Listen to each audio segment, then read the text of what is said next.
Welcome back to the Kevin O'Connor Show. Here with me to open up the new year is Tom Haberstroh. Happy New Year, Tom. Happy New Year to you too, man. How's your 2025 going?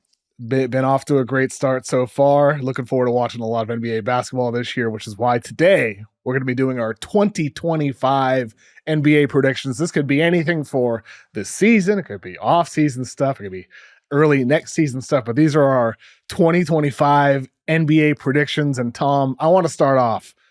My first prediction for 2025 is Shai Gilgeous-Alexander wins his first MVP. Right now, averaging 30 points per game, 6 assists, 5.5 rebounds. Look, I know Jokic has better volume numbers. I know the argument for Giannis, but with SGA, at some point, the winning has to matter when SGA also has the numbers as well. The Thunder are plus 16.7 when SGA is on the floor. They are a minus 0.2 when he's off. The subtle improvements from him offensively this year. The elite defense, 7th in steals per game, tied for the league in blocks for guards, sets a tone for his team. They say it every night. There's a reason why OKC is on a near 70-win pace, and it's because of SGA. So he's my pick for MVP right now, and my prediction is that he'll win it. Yeah, I'm with you on this one. Shai Gilgeous-Alexander wasn't my preseason pick. That was Wemby. It was a hot take. I went for it in the preseason MVP picks. But I felt like Shai Gilgeous-Alexander was a deserving candidate last year. He's better this year. And OKC is dominating in a Western Conference that they shouldn't be dominating. It's so good, the Western Conference. You know, East has better play as of late from Philly and Milwaukee. Cleveland's been awesome. But when you look at the plus minus for the individual players this year, it's astounding where SGA is.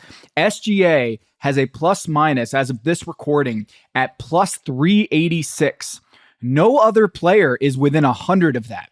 No one. Crazy. There's no one. He is plus 386. The next one is Evan Mobley for Cleveland at 286. And so what you're looking at is a guy who's not just an elite in the plus minus column, meaning when he's on the floor, they're just destroying opponents. But you also don't see another guy on OKC's roster that is propelling those numbers. You see Christian Brown, Evan Mobley. These guys are playing with other superstars or other stars on their team, and it's helping them, you know, be a part of all this winning. That's not the case with SGA. He's got good teammates. But J-Dub is the closest thing to becoming an all-star this year on the roster. And even then, he's a borderline candidate. You can make a case for him, but you can't say that he's a first-team All-NBA or second-team All-NBA. And the only guy on OKC that is even within like a whisper of SGA in that column is Lou Dort at plus 218. He's at plus 386. I mean, it's insane. So like you can say this defense is, you know, more of a reason for them to be where they are. But SGA, like you pointed out, is the spearheading of that defense, that ferocious defense that creates so many turnovers. And you watch what Anthony Edwards said after they just destroyed him the other night. He's like, dude, SGA's my MVP. And you know why he felt like that? Because SGA was doing both ends of the floor where Anthony Edwards looked so gassed. Like by the end of that game, he was just like shaking his head. Like this defense is insane. And SGA kept coming at him. It was great. 100%, Tom. I mean, I think Ant's comment about SGA is spot on. And the reason being is because with SGA, look, when you carry such a significant offensive load, it'd be forgivable if you were the one weak link on your defense when you're surrounded by these elite perimeter defenders and you're the guy who's taking plays off, but he's not. SGA is constantly always fighting over screens, has great technique doing it too. He's able to keep in front of opponents. He's in the passing lanes. He's blocking shots. He's crashing the boards. He sets a tone for his team, as does J-Dub, Jalen Williams. When your best players, I believe it was Isaiah Hartenstein said it after that same game, when your best players are setting a tone for the team, it affects everybody. And that's in part where SGA is doing this. And so I know the argument against SGA is that, well, he has better teammates than Jokic. He has better teammates than Giannis. And like, yeah, but also Chet Holmgren's out. Isaiah Hartenstein missed the start of the season. And they are nothing. They're an average or below average team without SGA. Just like the Nuggets go from slightly above average, pretty good with Jokic this season to really bad without him. it's a similar effect. And so I think for SGA, he has the aspect where we've seen him make subtle improvements on offense, more off the dribble attempts from three, more success shooting off the catch, efficiency slightly up from last year. Granted, it's very comparable. The defense is significantly better, and his team is on a near 70 win pace. That has to count for something when the stats are all great for Jokic, for Giannis, and for SGA. To me, that team success and the defensive success is one of the separators for SGA. Couldn't agree more. And I just want to point out also, we can't be hand-wringing about how stars don't play anymore and then have SGA, who's played in every single game this year, not get the praise for that. Boom. Yes. You know, the guy is a constant. He's played in every game this year, and Jokic hasn't. He had, other personal stuff going on with the birth of his child, and he left the team for a little while. Not blaming Jokic per se, but it is important. But he missed games. They're missed games. They're missed games at the end of the day. At the end of the day, and that has to matter, especially in today's era where stars are playing 75% of the games and SGA is at 100%. That matters. And Giannis has been dealing with an illness over the new year. Like, this stuff has to matter. It's not like it's Giannis's fault he got sick or Jokic's fault that, he had this amazing thing at welcoming his child into the world. But in the grand scheme of things, the minutes and the games played do matter. It's not everything. It does matter that SGA has been there every step of the way for OKC. Tom, what's your first prediction for 2025? All right, first one, I'm coming out swinging again. I just mentioned that I had Wemby for preseason MVP, Kev. So sit tight. Mine was not hot at all. SGA is currently the favorite on BetMGM. But you're smart. You're smart. You're looking very smart right now. Savvy pick by you. And he was my preseason pick for what it's worth also. Yeah, I thought that's what you meant. Yes. Yeah. Here's my Wemby take. I think in 2025, he's going to break Kobe Bryant's modern day scoring record of 81 points. Wow. Yeah. So here's why. Do you know what Kobe's scoring high was before that 81? Was it 50 right on the button? It wasn't 50, but it was 62. And the reason why he had 62 and he had this huge jump to 19 point jump to 81, free throws. He's a guy who got 20 free throw attempts in that big game. It was absurd how many points he scored in that game. But I do think that Wemby is starting to learn how to get the calls from the referees. You're seeing, Kev, he's doing a lot of flopping or accentuating contact. Got under Joel Embiid's skin. He got a technical. We talked about it with Jeremy Grant earlier this year, which was so bizarre. In the month of December, he's averaging about 6 free throw attempts per game, which is up about 3 times the rate in the previous month. He's getting on command 3-point attempts and shooting at a high volume. He's a guy that I think, when you look at the way he can score and the knowledge and the confidence that he's accelerating his intuition about the game, I think he's going to get 50, 60. Oh, he already had 50 earlier this year. He hadn't scored more than 40 at any point. He had 3 times this year that he's had over 40 points. And now I think 60's within reach. And by next season, again, we're talking 20, 30 games next year, I think you're going to see him break 80 points. And you know what? The environment of the NBA is such that it is ripe for someone to break that modern day scoring record. When you talk about Luka and Embiid having over 70 last season, we've had 2 games over 70 last season, 2 games over 70 in the year 2023. And I think you're going to see Wemby approach that 70-point plateau this year, but next year, I think it's going to be done. It's a really good prediction, Tom. It's probably going to be the best prediction on the podcast right now. I think it will be, because with Victor, he is a good bet for it. And I had him on yahoosports.com this morning. I did my current MVP rankings. I had Wemby 5th. Luka not included because he's not going to reach the 65 game threshold for what it's worth. He would have been 5th. Instead, I have Victor there. How long ago was it, Tom, that we were talking about, oh my God, the slow start for Wemby? He's averaging 18 points. He's shooting 10 threes a game. Is it too many? This feels like forever ago at this point, because ever since that first 10 games of the season, when he was struggling to adjust, 29.6 points per game, 63% true shooting. And that breaks down to 86% from the free throw line, 79% at the rim, 65% in the paint, 40% from mid-range, 38% from deep. This is same, and this follows the trajectory. This isn't some hot streak.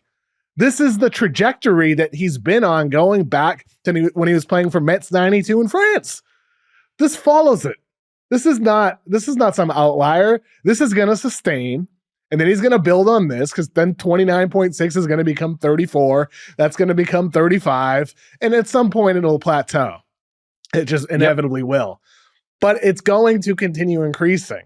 The scoring amount, that assist amount will increase too, but there will be a night. I think he's going to crack 70, 80. Pooh, boy. Oh, that's tough. Well, here's the thing. Another reason why I'm picking this is a very subtle one, is the Spurs are going to be in a lot of close games. That's a good point, and you might Tom. be getting overtimes that will help boost his minutes, because Wemby is not going to be playing 40 minutes a night like Kobe was. He is going to have to get an overtime or two in order for him to get to that same minutes played that in that era, with Kobe and David Robinson getting 71. Like, that is something that you're going to have to make up for by going into overtime. And the Spurs are not going to let him play 40 plus minutes in regulation.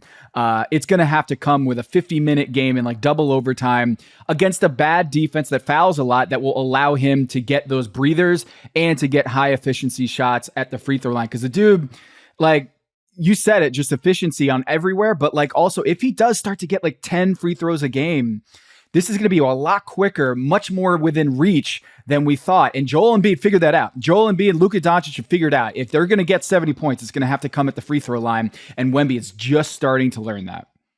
Man, Spurs, what a good story. They had, I think, 4 wins on January 1st last year, and now they're above 500. I mean, what a dramatic change for them. And next year they're going to be well above 500, and Victor's going to be by far the leader in the MVP race is my prediction. After he wins Defensive Player of the Year this year and makes All NBA this year. People say I'm like holding water for the French. It's not true. It's just, don't you see what's in front of you with Victor?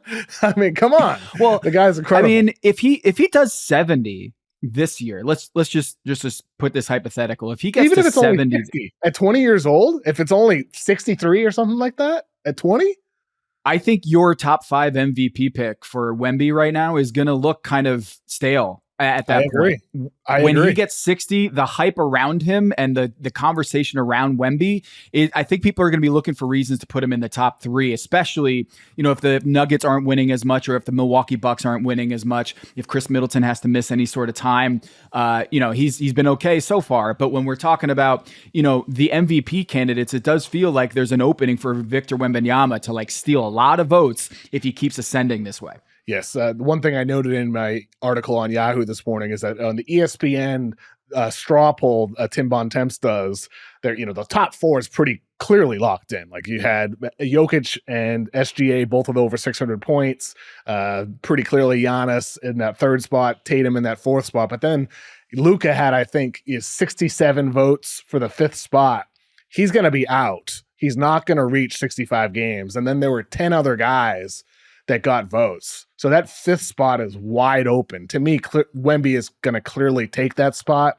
It's just a matter of if he finishes 4th or 5th, or, I mean, who knows, even 3rd. Tom, my next prediction, this is a little bit of a random one here, but Jalen Johnson makes the East All-Star team. Jalen Johnson this season for the Atlanta Hawks, averaging 20 points, 10 rebounds, 5 assists. There are a +3 with him on the floor, a -11.8 when he's off. The Jalen Johnson-Trae Young combination has a +6.7 net rating this year for the Hawks. So how does he make the All-Star team? Well, you have 5 starters, 7 reserves. That's the way the East is going to be chosen. There's probably 7 locks from the East: Giannis, Tatum, Towns, Brunson, Mobley, Mitchell, and Brown. So that leaves 5 slots for 10 or so players. It might be Maxey, Cade, Hero, Trey, Butler, Garland, Dame, LaMelo, Levine. A lot of guards. Then Jalen Johnson. There's just not a lot of guys who are going to be front court players. Jared Allen will be one as well, I'd say, but there's not a lot of front court players in the competition for the 2 front court spots or the 2 wild card spots. So Jalen Johnson, whether it's as a reserve chosen by the coaches, or as a replacement also chosen by NBA Commissioner Adam Silver and the league office, Jalen Johnson has been outstanding for the Hawks this year. He's one of the reasons why this Hawks offense looks so dramatically different than they have in years past when it's just been Trey and DeJounte as a source of offense. He's been great defensively, been great offensively. Jalen Johnson is the leader for most improved candidate. I think he's deserving as an all-star too.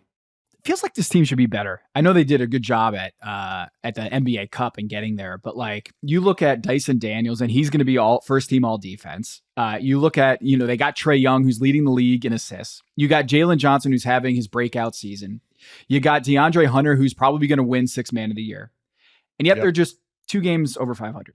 And it just feels like in the Eastern Conference, they should be piling up wins. They're very inconsistent, which is not very Quinn Snyder-like. Like, usually you know what you're going to get with a Quinn Snyder-led team. And they have a young roster. They have some new pieces in terms of like the emergence of Jalen Johnson and figuring out the identity without DeJounte Murray. I think what you described is he's almost going to get into the All-Star game, not by default, because that's kind of shortchanging what he's done this year. But there isn't really another strong fleet of candidates at that position to take his spots. He's been very good this year, and I think a great story for Atlanta that like was, got the number 1 pick, so a lot of people are expecting more out of Reed Sheppard, and they probably are missing the season that Jalen Johnson's had.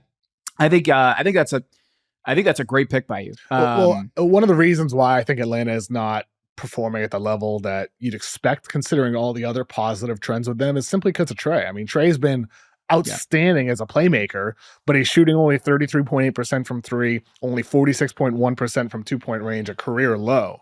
So Trae's scoring efficiency numbers are at the worst they've been since his rookie season. And if Trae can get back to the level we've seen from him, that we know he can perform at, then I think the Hawks are just simply by their best player making more shots gonna win more games, because the supporting cast is really good around Trae, and Trae's making that supporting cast better with his playmaking. But the scoring has just been so inconsistent for Trae this year, or you could just say consistently below average, that I don't think that he's been able to lift the Hawks up from above 500, but maybe at some point he will, because we know he can get just scorching hot. I'm going to go with someone that has a little bit of a Trae Young aspect to his game. Great 3-point shooting and underrated playmaking, undersized. And I think this player is going to get traded in 2025. Reed Sheppard. I think Reed Sheppard's going to get moved in 2025. And here's why. Over his last 9 games, he's had 4 DNP coaching decisions. Tough. He's averaging 11 minutes per game, buried on Houston's bench. Don't remind me, Tom. This team does not want to play a rookie this type of minutes because they're trying to win a championship. And this is the fewest minutes per game for a top 3 guy since Otto Porter with the Washington Wizards. Okay. Before that, it's Darko.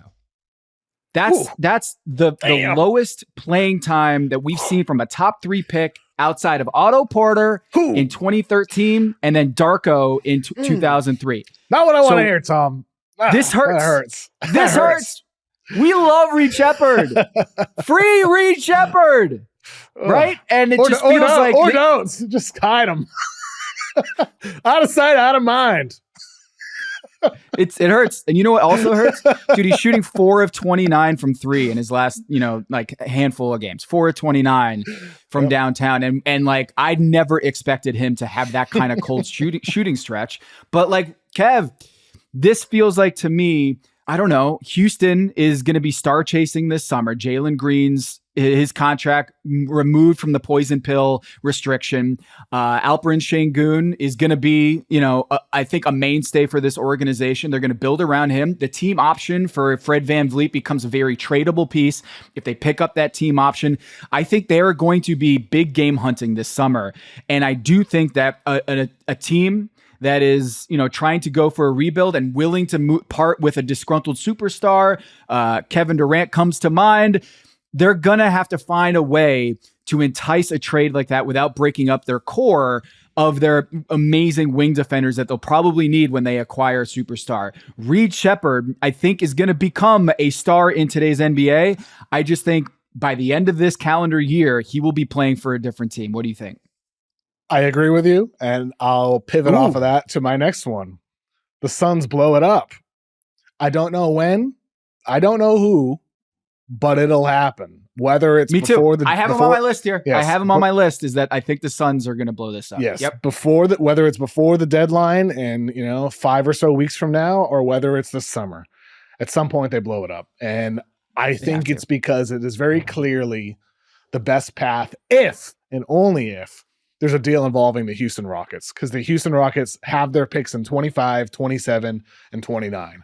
So Houston, we know last year in July, Woj reported before he left ESPN that the Rockets had interest in Kevin Durant.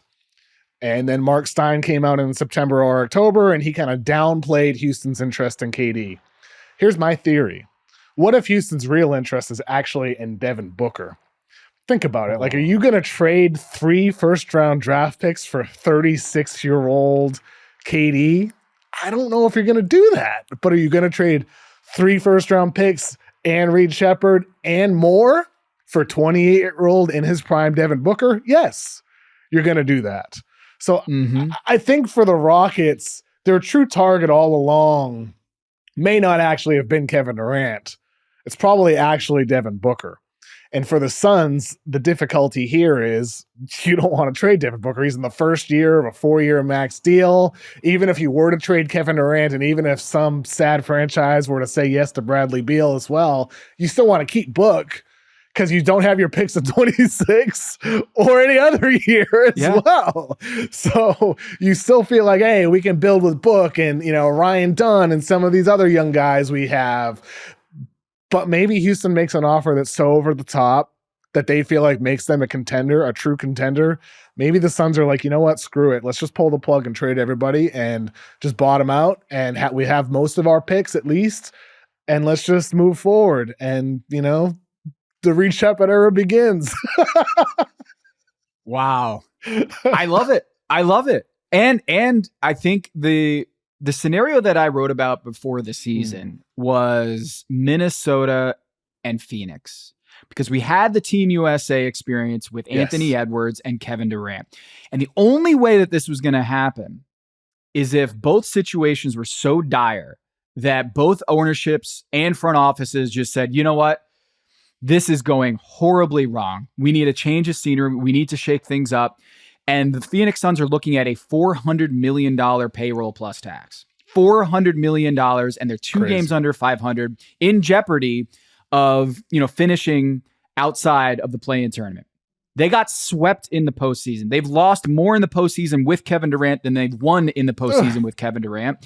They have a 51-game equivalent pace in terms of win column with Kevin Durant in the lineup over his last 3 years. So with Kevin Durant in the lineup, they're playing at a 51 win pace. Is that enough of a ceiling for you to pay a $400 million payroll for, Kev? Like, that's there. You have to have a fiduciary responsibility at some point to do that to your fans, where it's like, we're going to go all in. People say, like, hey, who cares? It's owner's money. I don't care about $400 million. What's it to Matt Ishbia? The point is that you're boxed in.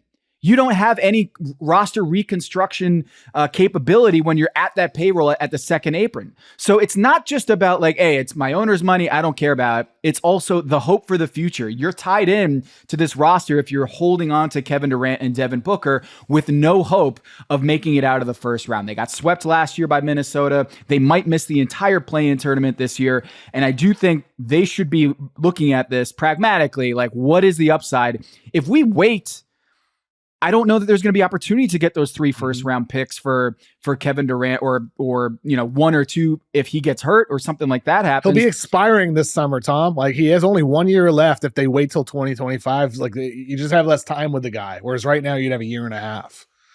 Exactly. And so, the tough thing about Minnesota is their second apron team, I believe, and they have Rudy Gobert under a trade restriction for the entire year. So salary matching purposes, Julius Randle's only at $33 million. They can't trade Kevin Durant for Julius Randle and then a bunch of picks. They just can't.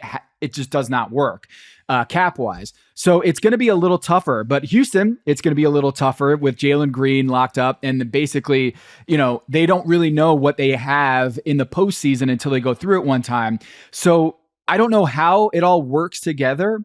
But like a 3-team trade involving Anthony Edwards, Devin Booker, Reed Sheppard, KD goes to Minnesota, Devin Booker goes to Houston, and then Houston moves some pieces to both of those places. I'm not totally sure the cap, all the restrictions, and whether the collecting bargaining. I want to make sure I heard you right. Who's Minnesota trading? I think they're going to have to do, well, I mean, just Julius Randle. I guess it's going to have to be like Jaden McDaniels and Julius Randle, but I don't think they have the picks. I don't think Minnesota just got the ammo. I don't. So what is the move if Minnesota can dangle to get Kevin Durant? This is assuming Kevin Durant can be had. It's gonna be tough. I feel like the market's just gonna suck for KD for Phoenix to take something in whatever the configuration is. I just think like that would have to assume that like Golden State doesn't want to go back to KD. Like it have to assume that Houston actually isn't interested in KD, or some team like, I don't know, like Atlanta. Atlanta isn't like, oh, KD's available? Screw it. We'll go for it. Like some random teams like that. I just think the market would have to really be bad for Kevin Durant for Minnesota to end up with him. So you're saying if Phoenix decides to move Devin Booker, Houston becomes a big suitor for him because they have Reed Sheppard to trade. It's a rebuild, right? And more so the 3 future picks that Phoenix gave up. Okay. What about I'll put it this way. I'll put it like this. I don't think the Suns can blow it up unless the Rockets give them those 3 picks. You just can't. You're stuck. There's no other outs. The only out is Houston. Every other path leads you to sucking without any of your own picks. And the only other way that you can say blow it up is to try to be solid. Like you just rebuild on the fly, you have some other team's picks and you're just solid. You're trying to compete still. But if you want to bottom out and take that path where it's like, okay, hey, we're only 4 games back from the 6th worst record this year. We're just going to dump these guys and we're going to try to, win the Cooper Flag sweepstakes. Like that's your out with the opportunity to suck yourself. But other than that, it just gets so much more complicated. Like it almost has to be Houston. Wait, you mentioned Cooper Flag. I got to take about this. Okay, Tom, we'll take a quick break and then we'll be right back with more predictions. Introducing Daily Draw, the latest free-to-play game from Yahoo Sports. Daily Draw gives you a pack of 6 prediction cards every day based on the day's biggest sporting event. Download or update the Yahoo Sports app on the Apple App Store or Google Play and join the action with Daily Draw today. All right, Tom, Cooper Flag, feed it to me. What's your Cooper Flag prediction? Well, it has more to do with this upcoming draft than Cooper Flag per se, but I think that we're going to have a draft holdout. I think we're going to have a top pick, whether it's Cooper Flag. I'm not so sure it's Cooper Flag or Ace Bailey or whomever, but I think we're going to see the first NIL baby, the first one to choose his shot in the draft. And if they don't like where they're going, I think we're going to see a holdout situation, especially when you consider that these guys, Cooper Flag, Ace Bailey, etc., these prospects, they're American born coming through the American system. And they're so conditioned right now to basically be autonomous, to have the agency to decide where they're going to go. AJ DeBonsa goes to BYU. Why? Because they offered him the most money and they have a good situation there. But you look at Ace Bailey, Dylan Harper, these guys playing for Rutgers. Why? Because, they got a good situation there. They decided to take the money, but also like they have autonomy. They have agency. And I do think that the disregard for these institutions, like they're not going to these, Rutgers is not a blue chip program. This is a program that offered them the best situation and the best path to get, money, but also kind of I think the NIL era is going to create a situation where a guy who has the 2nd pick or the 3rd pick and knows how this draft is going to go is going to say, I don't want to go to this team. So I think we're going to see whether it's Ace Baylor or Cooper Flag is going to pull an Eli Manning or a John Elway or a Danny Ferry from back in the day. Kobe Bryant said, I want to play for the Lakers, and he got his way eventually. I think you're going to see something like that in this year's draft. What do you're the draft expert. I just see the tides turning. Tommy, I think you're spot on. It's inevitable, whether it's this year or in the coming years. NIL money is just so significant. In the past, players were almost just forced to go. Even if they love being in college and they love the college life, it just makes sense to do for your future. But at this point, like if you're making, Dabansa is going to make $7 million in NIL money at BYU next year. That's not number one pick money, but it's damn good money. And if BYU is really good next year, that $7 million could increase to $10 million or $12 million in his second year. Who knows how big the numbers actually get? And that becomes pretty competitive if it's a franchise that you don't want to go to, a city that you don't want to live in.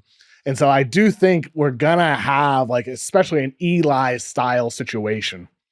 I think a team is going to be able to force a player is going to be able to force a team to trade out of their first pick. And they may end up actually not going back to school for a second year, but they're going to force a trade.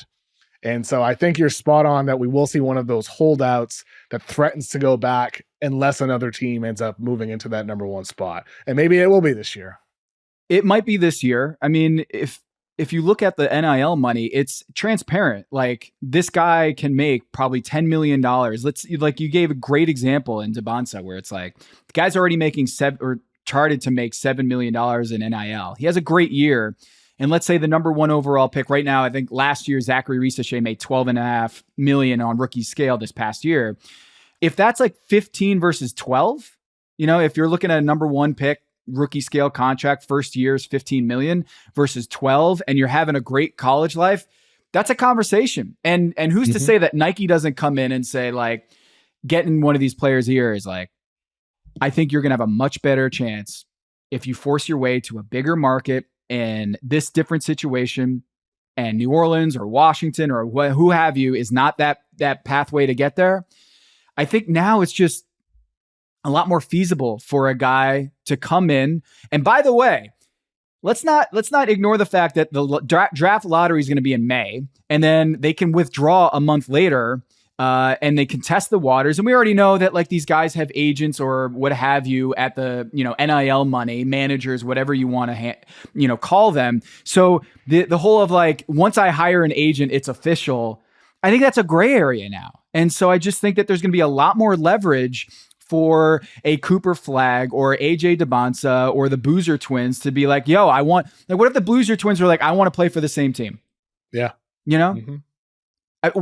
What's an NBA team? They're going to say, we're going to draft you and we hold your rights for a year after your pro basketball career ends. So if you want to go to overseas to play, we still got your draft rights. It's not going to be a case where you can, like, go take a year off, go play for Real Madrid, and then come back and re-enter the NBA draft. That team would still hold the rights. So they don't have as much leverage as you might think, but in trade leverage, you don't want to be the team that's like, yeah, we're going to draft a guy and then we're going to hold him hostage essentially and not trade him to his destination. It's a player-friendly league, and I think you're going to see a guy, like, there's always threats. Like, Charles Barkley threatened that he was going to put on 30 pounds for the Philadelphia 76ers because he didn't want to go there. He's told that story before because back then in 1984, you had a salary, a hard cap, and the Philadelphia 76ers at that time could not pay him more than $75,000 because they were over the cap. And so they had to pay him a vet minimum contract. And he's like, I'm not going to Philly.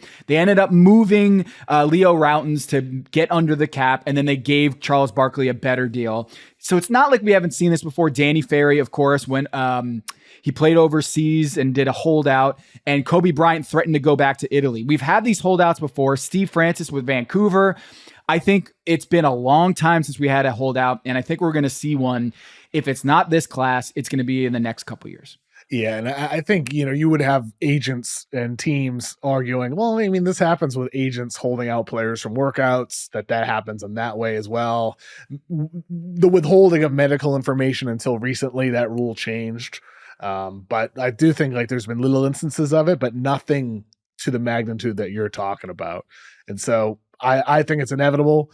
I'm not sure if there's a guy besides Cooper in this year's draft class that's great enough to do it, though, in a way that feels big, that feels massive. Like, I mean, Dylan Harper's really good. Ace Bailey's really good as prospects, but I don't think either of those guys necessarily have the sway to force a team to trade out of their pick. But Cooper would. Yeah, I mean, here's my thing. It's more likely with an American-born player, right? Like, I think so. Yes. You're not going to see like. Well, maybe it could be with an overseas player. They'll say, "I'll just stay home. I'll just stay home in Spain another year." That could happen as well. We'll see. We'll see what happens, but I would expect it to happen by the end of the decade. The NIL money does have to come up a little bit because I think Ace Bailey makes like 1.6 million this year, and for it to be competitive, I think it's got to come up way up. But like you said, for sure, if he has a great year at this school or he decides to transfer, what have you, I think a player like that, or the next coming of Zion, the next coming of Cooper Flagg, it might become a situation where the money just isn't appealing enough to put yourself in a rough organization for the next 4+ years. So we'll see. But I think a draft holdout's coming. I'm going to integrate a couple of listener predictions in this segment here, Tom. Whoa. I asked listeners to email kocshow@yahoosports.com with their predictions for 2025. First one here from Jeff. He writes, I believe the Hornets have the right coach in Charles Lee, a future number 2 star in Brandon Miller, and a few intriguing young players like Mark Williams. But in order to shift the culture of the team, they will get rid of LaMelo Ball. That is Jeff's prediction for the Charlotte Hornets. You're based in North Carolina, Tom. What do you think? Well, this has always been a thing in Charlotte, is whether, there's been a debate. LaMelo Ball, is he a winning player? I think that is a little too harsh on LaMelo Ball. If they win a couple of those play-in games that unfortunately James Borrego got, guillotined for, LaMelo Ball is going to be in the playoffs, and we're probably having a different conversation about whether he's a quote-unquote winning player. He did skunk one of those play-in games, and it was a disaster, but I think he gets probably too much blame for this organization not winning more under him. He's a huge hit in Charlotte. Kids love watching this dude. Is kids watching a dude enough? I mean, I love Brandon Miller. But I don't think he has that best player leadership quality in him. And LaMelo Ball certainly doesn't either. If you're the Hornets, one of your best players, if you're going to be a championship contender, needs to be a leader. And so I think unless it's that third guy who is the best player, or unless LaMelo grows into it, he's still only 23. Brandon Miller's still also in his early 20s. Maybe those guys by the time they're 26, 27 become that. I'm not betting on LaMelo to become that. I mean, all due respect, LaMelo Ball, but you're more of the fun guy having a good time. Everybody likes, partying with you and having a good time. You're not the leader. And with Miller, I think he's more of that dominant on-court force, more so than that vocal leader type. And so Charlotte will need that. And so to Jeff's point, thank you again, Jeff, for sending in that prediction for 2025. Maybe LaMelo is the guy that you end up trading for a massive haul, but that's hard to do when you have a guy averaging 30 points per game and is this beautiful playmaker, crashes the boards. I mean, it's a tough thing, but they do need that leader as a best player. So where does he go? I mean, LaMelo is averaging 30 points per game, but he's been injury riddled throughout his career. So you can't trust him. Maybe you say, look, while his stock is high and he's got great individual numbers, maybe he never reaches these kind of individual numbers that he's putting up right now, that this is when you trade him. You sell high, or in your best estimation, you sell high. And this is a new ownership group. So it's not just a new coach in Charles Lee. It's a new ownership group with Rick Schnall and Gabe Plotkin, where they're going to look at this, be like, we want our fingerprints on this organization, the same way that Matt Ishbia did, same way that plenty of new ownerships come in and they say, we want our team. And so if you plot, where would LaMelo Ball go? Of course, people are going to say LA, go back home to LA. I don't think the Lakers or the Clippers are in a position where they're going to make that. But then Steve Ballmer might look at this and say that maybe LaMelo Ball puts people into the seats in my new arena. I don't know, but not next to James Harden. I don't see it. No, maybe post James Harden for a team like the Clippers. That's an interesting thought there. I mean, maybe a team if New Orleans were to decide to keep Zion, maybe pair LaMelo with Zion, but even then, that's the same issue when it comes to the leadership aspect. Maybe. Does Utah and Cooper Flagg? How about that? That's an interesting That'd one. be fun. Toronto. You can pair him with a great interesting. defensive player in Cooper Flagg. Yeah. I don't know. They have to be a team that, I don't think it's a winning team. I think it's a team that's kind of in a transitional phase if it's LaMelo Ball. Another listener prediction. This one is from Philip in Memphis. This is a good one. He says, my prediction is that Vince Wiliams Jr. will be a starter and huge contributor for the Grizzlies come playoff time. I like this one because the Grizzlies have been as good as they've been so far this season, 23-11 on the year, one of the best teams in the West, with Vince Williams playing only 3 games. He's been out since the middle of November. He was a key two-way player for the Grizzlies last year, played in over 50 games, became a guy in his second season that was a reliable shooter off from 3, a great versatile defender, just brings energy. Obviously right now, like they have a bunch of those guys, those energizers, but Vince Williams adds another one on top of that as a perimeter point of attack stopper and a versatile off-ball guy. So I like that one as kind of here's a role player nobody's talking about on one of the best teams in the West that can come back and make a difference. You were right, man. Not specifically about Vince Williams here, but remember earlier this year, dude, you were like, why? You're telling me that at the new year, you don't think that Memphis could be the number 2 seed in the West? And I was like, I don't know, man. Like the injuries, I just don't see it. They have the most injuries, games lost due to injury in the NBA. Okay. Yeah. And they're still the number 2 seed in the Western Conference. It's impressive. So you're right. And I'm right, is that they would have too many injuries to compete at the highest levels. But you're way more right than I was thinking Memphis just wouldn't have the availability to compete at the top of the Western Conference, but they are second and they've been plug and play. Like no matter who they put into that system with that whirly dervish offense that they just kind of, we talked about it on the Big Number with Dan Devine this week, talking about Zach Edey and the way that he's been incredible for this team, even though he seems to be the plotting center that wouldn't fit well with a team that wants to run. He's been a very nice fit, but the way that they get space for their guys and the way that they have this, like, I think of it as like backwards magnets. You know, when like magnets come together and they just attract, right? But if you flip it around, they won't come together like that.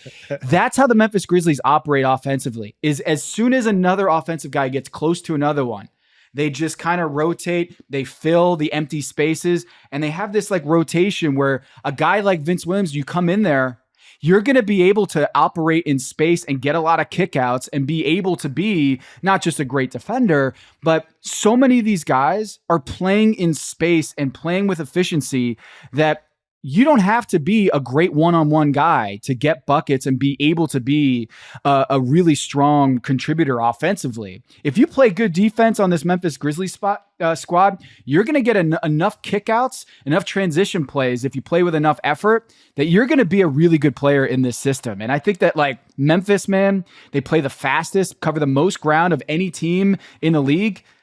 I think he can step in right away and be a really good contributor. Yeah, no doubt about it. And, I think they've done a good job, like with Edey specifically. He's played only 20 games this year. He's missed time. Right now he's out with a concussion. Yeah. But, integrating guys in and out of the lineup. They've taken so many different shapes this year, and yet they continually find success. If they're able to get some continuity, come April, entering the postseason, I would not pick them in a series over Oklahoma City. But they'd be competitive. And who knows if, a hot shooting streak happens or a cold shooting streak in a series, they're certainly going to be in it. I noticed you did move them up to 4 stars in your title tiers over on your Substack. That made me happy, Tom. It put a smile on my face. I can't lie. Right. It did put a smile on my face. Let's take another quick break and we'll be right back. All right, Tom, I mentioned your title tiers. Grizzlies moving to 4 stars. I read that this week on your Substack. What's your next prediction here on today's episode, though? One of the guys on this, one of the teams on this tiers that I've had to downgrade, unfortunately, is the Golden State Warriors. And I think this summer they're going to be trading for LeBron James. Wow. That's my prediction. Oh, boy. Yeah. It feels, oh boy is right. It feels like something that needs to happen because of their success playing together, Team USA, Olympics, these OGs getting back together. Maybe go for KD too, somehow. I have both KD and LeBron being traded this summer. Mm-hmm. Both of those situations just seem ripe for some kind of last hurrah. It's not banana boat style. Maybe Chris Paul gets into the mix, but we already saw what he did with Golden State already. Another reunion in Golden State. Oh, but I think if they don't find their big fish, the Golden State Warriors here at the trade deadline, if Mike Dunleavy Jr. doesn't figure it out of how they're going to package Kuminga and picks and Moses Moody in some sort of derivation of that, maybe you go to Steph and say, like, look, we weren't able to build you a title contender at this point, but we're going to go after LeBron, and we understand that you guys want to play together one last time. We're going to go and get you LeBron. It's going to be Draymond, LeBron, Steph, and it'll be really good entertainment. It's just whether that's going to be enough to give Steph what he wants, which is competing at the highest level, winning a championship. But just short of that, they might not find that deal. And we always do this with star players and their organizations, is like, they didn't trade for that big fish. They didn't trade that guy. They didn't build a title contender in this guy's prime. How dare they? Sometimes the deal isn't there. Sometimes the team is waiting. Like, we have the picks, we have the artillery to make a deal, but then we have no star player to take those assets and go get that star player. And so maybe Steph Curry, the front office just comes to him and say, we'll get you LeBron, and we'll do a little Paris Olympics, kind of this last hurrah with you and LeBron. And I feel like LeBron got his choice with, Bronny coming to the Lakers, and cross that bucket list item off his list.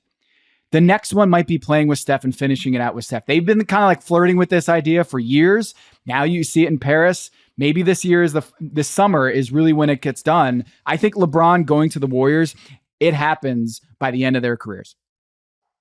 Is there a possibility that it's the other way around? That it's Steph ending up in LA? Because the Lakers, they also have Anthony Davis. They have Austin Reeves. They just got Dorian Finney-Smith. They have a pretty good supporting cast.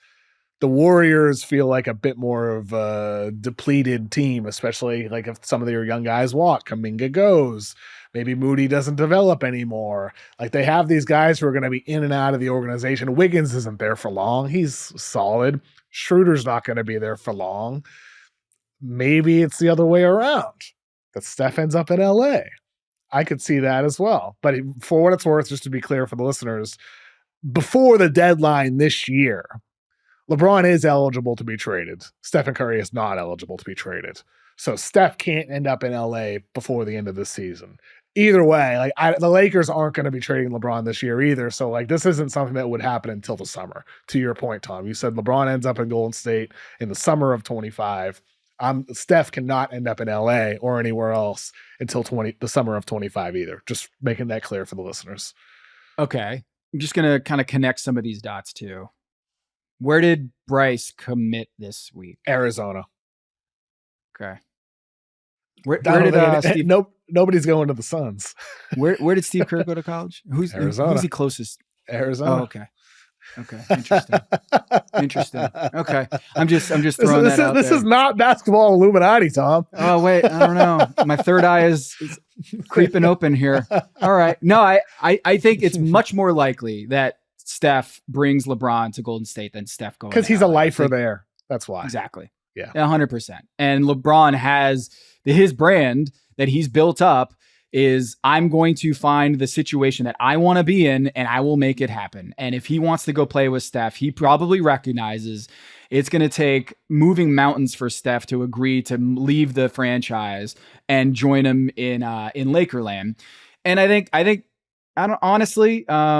think both situations have kind of run its course. I think both situations are ready for a shakeup. And we've seen with the Golden State Warriors, they are open to this kind of like second generation thing where they have Gary Payton II, they have Trace Jackson Davis, they have Andrew Wiggins, they had Klay Thompson, Steph Curry, second generation guy. I don't think they'd be opposed to bringing both Bronny and LeBron there. And then in 2026, bring Bryce in as a two-way. He's not an NBA player now, not a prospect in the least bit, but that didn't stop Rich Paul organizing with the Lakers to make sure that Bronny got a guaranteed contract and drafted on draft night.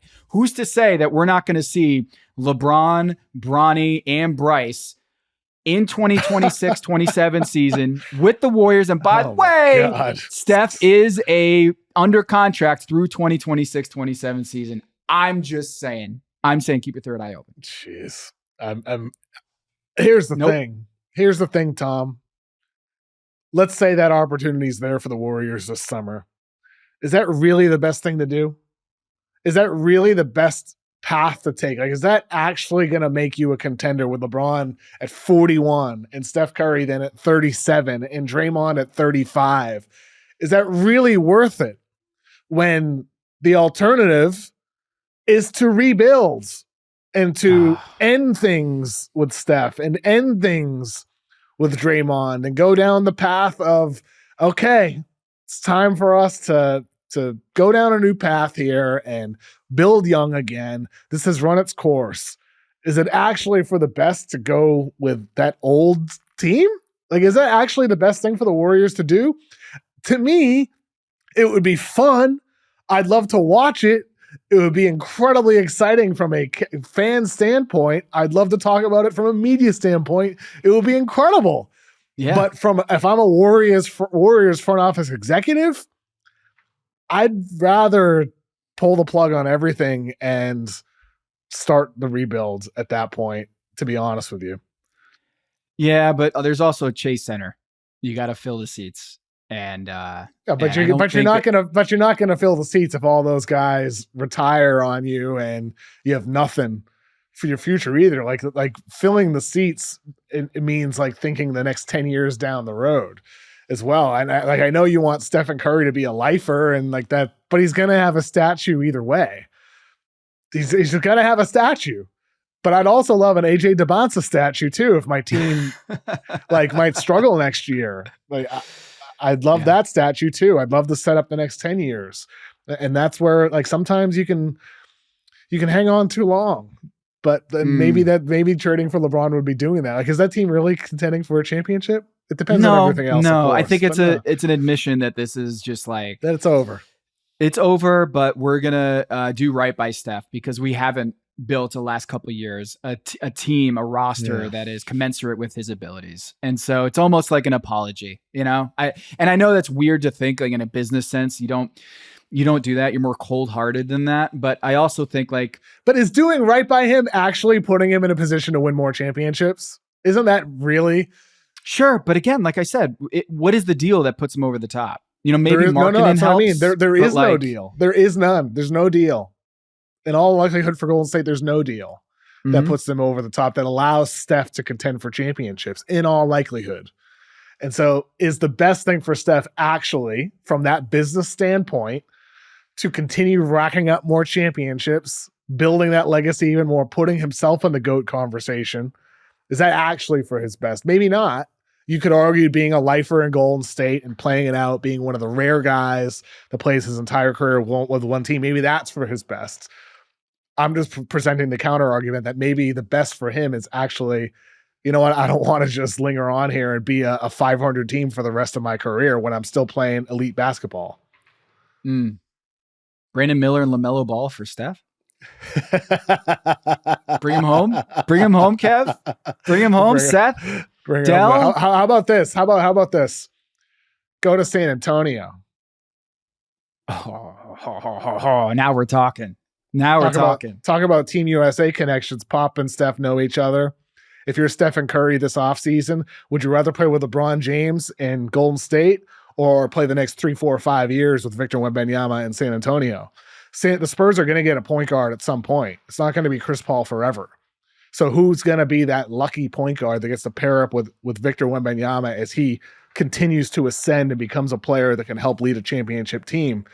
If I'm Stephen Curry, maybe I want it to be me and win more titles in the twilight of my career.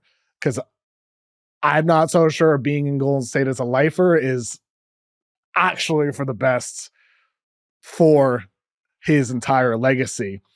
You're already going to get a statue. You already did something that so few players in the history of basketball or in the history of sports have ever done.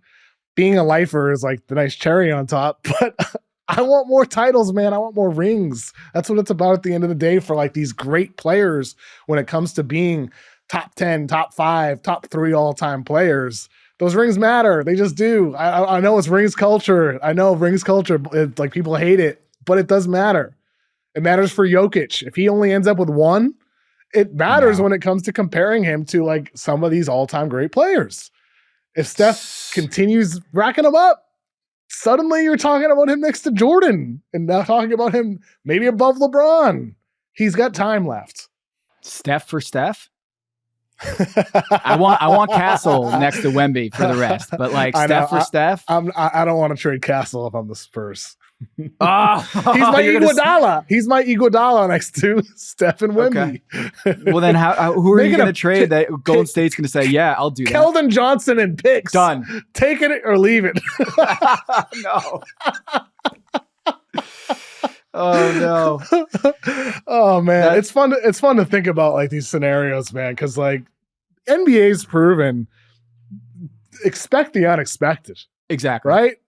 Dude, we would never have expected LeBron James to be playing with his son. There's no way. But then this is the NBA. And this is what happens. That LeBron James, like 10 years ago, we would never have imagined that LeBron James was going to break the scoring record, play with his son, and win a championship in LA for the Lakers. Never would have suspected it. And here we are. So I'm thinking, I mean, Chris Paul. So you're saying Chris Paul walks so that Steph Curry can run to another championship? And would Chris Paul finally be on that team so he can win a championship? Kev, please tell me yes. Maybe keep Chris Paul at the backup point guard. I don't see why not. If CP3 wanted to stick around, why not? Man, 40-year-old Steph, 40-year-old CP, like Big Vic is going to be working real hard defensively. Oh, man. No, that'd be really difficult. But I got one more. Can I give you one more, Kev? Yeah. Give me your last prediction, Tom. All right. I think I'm ready to say it. And I'll say it here. Cavs are going to win the East. Come out of the East. Not just win the East in the regular season, but the way that they're playing right now, the way that they've tilted towards the Mazzulla ball. Almost they got the cheat sheet from Joe Mazzulla. And like, if you have 5 guys who can, Jared Allen can't shoot, but 5 guys, if you bring in Max Strus and you have Evan Mobley at the 5, they're doing so many more interesting things on the fly. They're changing. It's a new coach, Kenny Atkinson, coming in with this group of 4 guys who are basically all-star, 4-star players, and then Max Strus or Isaac Okoro at the 3. The defense has been top-notch, but offensively, man, Kev, they've had more of their shots coming from downtown than the Celtics themselves lately. Like, they have figured out, we got these guys who can shoot. Evan Mobley is now taking about 4 or 5 3-pointers a game. Last year, half of that. He's looking like a damn good 3-point shooter, by the way. He's opened up a lot more, playing small ball at the 5 with him at the 5 than last year when Jared Allen got hurt in the playoffs. They're a lot more effective this year under Kenny Atkinson when Evan Mobley slides to the 5 in his offense than they were last year. I think that this Cavs team has the blueprint under Kenny Atkinson. They're defensively, they're offensively, they've got it. It's just they don't have the experience. And I actually think Boston, I mean, how many months has Jason Tatum played? I know he didn't play that much for Team USA. I know. But he was practicing. There's a whole story. He was still out there. But can we expect him to basically play, 10 out of the past 12 months at a high level? I don't know. So I'm going with Cavs. They are not only just blowing the doors off of the Western Conference on this trip, but they've got a little bit of more room to grow. And I think Evan Mobley at the 5 didn't work last year in the playoffs. I think it's going to work here. And I think the Celtics, with Kristaps Porzingis missing about 60% of his games this year, in and out of the lineup, the 3-point shooting hasn't been as strong lately. They've dropped some really bad defeats lately. I think it's time. Cavs going to beat the Boston Celtics. As of now, I think that they're better than the Boston Celtics right now. I mean, look, Tom, the Cavs are on a 72-win pace. They keep checking boxes. They keep passing tests. And what you wrote about on your Substack this week, in your tiers, I think you were spot on with them with the way they've evolved over the course of this season. They were 15th in percent of shots taken from 3-point range between October and November. They're second, in just December alone. They're changing on the fly, and they have all these different types of layers to their offense. They can beat you with a barrage of threes, but they can, play through Mitchell or play through Garland. Mobley, suddenly a three-point shooter. He can bring the ball up the floor himself too. Allen, we saw what he did to AD the other night with just constant hustle, cuts and dives to the rim, crashing boards, finishing inside, the passing from a center as well. They have all these layers on offense, and then they have all these great spot-up shooters, and then defensively, they're dominant. Evan Mobley belongs on an all-defensive team. Jared Allen probably belongs on one as well. Those guys have been awesome together. They've been awesome independently. The Cavs feel for real to me as a serious threat to the Boston Celtics. I'm not picking them against Boston right now, but I think one of your strongest points, Tom, is like, how does Boston deal with playing this way for so many months in a row? That's what made LeBron's run of consecutive finals appearances so just unbelievable. It really is. For somebody to have that level of conditioning year in, year out, and still play into June every single year, it's amazing that him and those teams were able to do that, specifically him playing for different teams doing it. But for Boston, that is a big thing to prove. And so for the Celtics, they were rightfully the champions last year. Mm-hmm. I was wrong about them, and I think they're the favorites this year. But to me, this is the year for them to prove it. This is the year to prove that we are indeed an all-time team. We went over 60 games last year. You might do it again this year. But this is the year to show that, no. You doubted us. You said we beat these opponents that were weak in the playoffs without their stars, Pacers without Halliburton, Heat without Butler, Cavs without Mitchell or Allen, key guys in the East race. No, it wasn't just a fluke. We're for real. This is Celtics year to prove that. But it's hard, dude. Like, it's hard to do that. That's why so few teams do. So that's a strong point in favor of the Cavs, where they're more on those fresh legs than the Celtics, and specifically Tatum. It's going to take a lot. Like in the NBA, you need the breaks. You need the breaks to go your way. Like Kawhi Leonard with the Raptors, they acquire Kawhi, have a new coach and Nick Nurse, and they win it all. Thanks in part to the Warriors just falling apart in that finals games. But they were up. They were up in that series. So like when you look at the Boston Celtics, they just have a lot more, I guess, worrisome mileage concerns with Jason Tatum. And of course, we know Jalen Brown didn't play in the offseason, in the Olympics, and that was a big story. But when you look at the minutes that Jason Tatum has played since entering the NBA, it's astounding. He is on like a LeBron level of durability, and at some point that durability turns into wear and tear. And I just wonder if he's going to have enough, and the rest of the roster, because they were in Paris as well, whether they're going to have it in that May and June slog. And so Cleveland, those fresh legs, like, you can kind of look glass half empty, is they don't have the playoff experience to do this. Glass half full is maybe they need that kind of fresh legs that they didn't all go to Paris in this offseason, and maybe that's going to be a good thing for them come May. Tom, I mean, like, they don't necessarily collectively have the experience, but individually, we've seen Mitchell and big playoff series. Mobley was great in the playoffs last year. Like, individually, some of these guys have been in playoffs. Kenny Atkinson as a coach has been in the playoffs as an assistant and with Brooklyn. So I think with Kenny Atkinson, he's got experience as a coach. He's been in a bunch of different situations as well. Maybe collectively they have enough, even if together they haven't really done it. And I think, but for both of these teams, the one thing, the East is going to be just a lot tougher. I mean, unless we have a ton of injuries again, like, the Knicks are a threat. We've seen what Cat has done this year. He is undoubtedly an all-NBA guy. You could argue that he should be the fifth guy on those MVP ballots. He's been dominant. Orlando, if they get Franz back healthy at some point, and if Paolo comes back healthy at some point, Orlando's going to be tough with their elite defense as well. The Bucks, the way they've ascended, Giannis, what he did to the Pacers the other night in that second half, down 19 points in the third quarter. He's talking trash to Pascal Siakam. It was one of those I will not be denied this game victories from Giannis, playing a lot of the five down the stretch of that game. The East has some tough teams, man. And like, it's going to be a slog for any of those teams that ends up making the finals. I think both of these conferences are going to be highly, highly competitive playoff runs with a lot of really good teams that are deserving of being there in the end of June. And so maybe that is something that works against Boston, considering they already did it, considering the long off season they had, going overseas with a trip as well in the preseason. They were in Abu Dhabi. That might have to wear on you as well. All of that adds up. And so maybe that is the argument against the Celtics, is simply fatigue. The only way I'd push back here, Tom, is like we mentioned all the games Porzingis has missed and all that. Brown's missed a handful as well. Tatum's missed a few.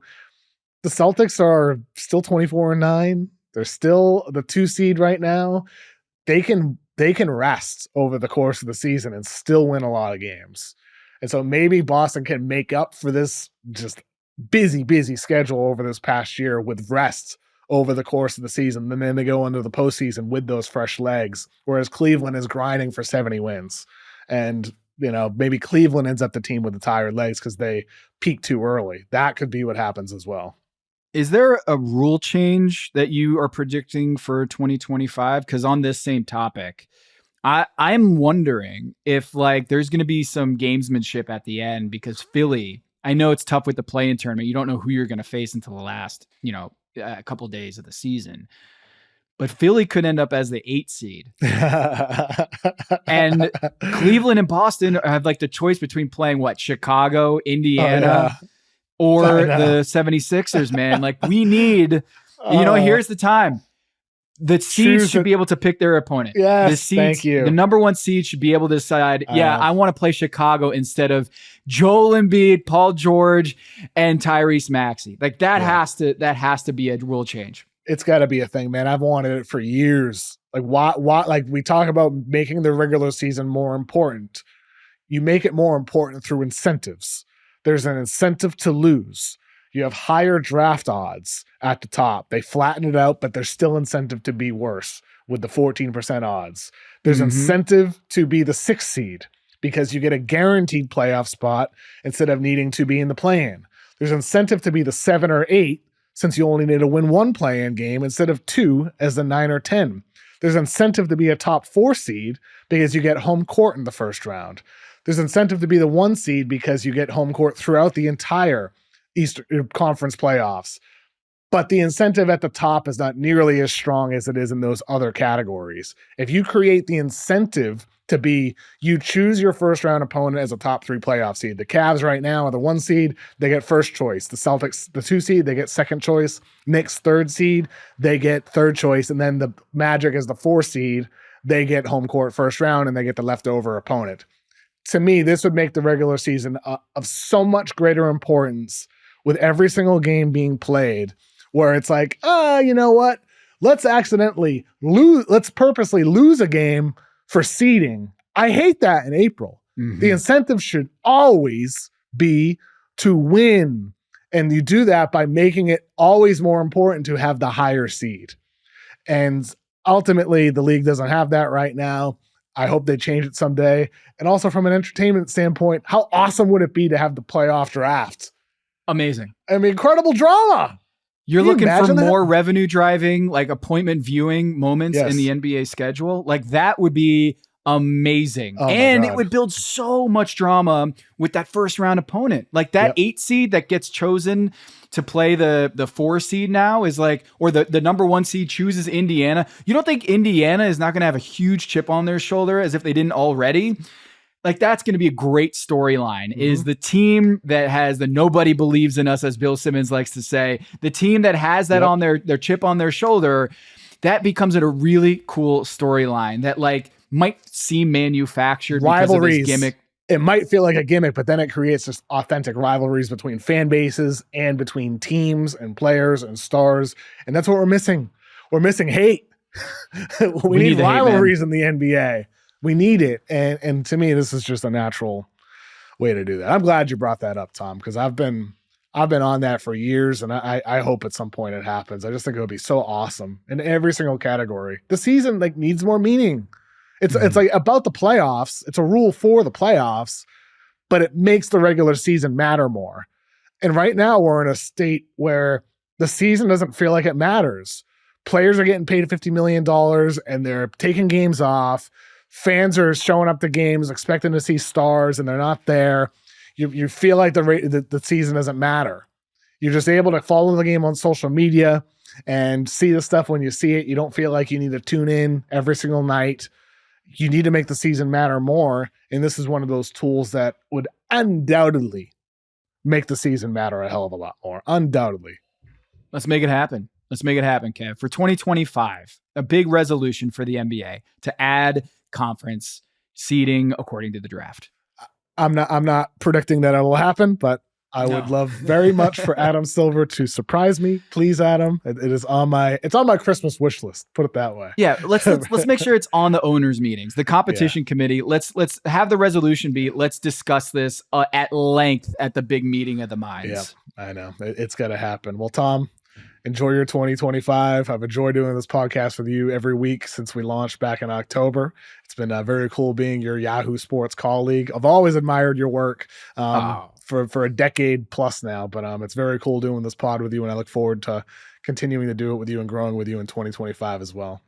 Right back at you. Always pumped and jacked to be part of this podcast. And I am pumped and jacked for 2025 and us to look really smart when all of these picks, all of these predictions become true, Kev.